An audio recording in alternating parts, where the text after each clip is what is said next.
প্রবাসী ভোটার বাংলাদেশের রাজনীতিতে অংশ দিতে হবে, ভোটার বানাতে হবে, কে বলছে? ওর মতো বেটে কি কইলো, ওর জামাই কি কইলো, এটা লই কি দল করে দলের একজন দায়িত্বশীল নেতা, ওনার বক্তব্য দলের কি দায়িত্ব ছিল? দলের সাবেক এমপি ছিল কি? ও আমার দলের 12টা বাজায় দিব, আমি ওরা সাইডে দিব না।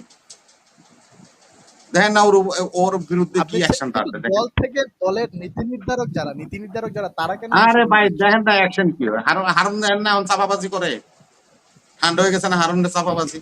দলের ইনস্ট্রাকশন আছে, পাপিয়ার উপরে স্যাংশন এসে যাবে, বেশি সময় লাগবে না।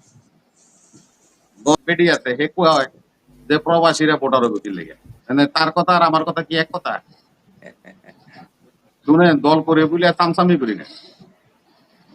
দলের বেডি ভোট করে আমার লোক কইতেন না না, সেজন্য বললাম মনির আমার আগে পোস্ট করে প্রশ্ন করবে।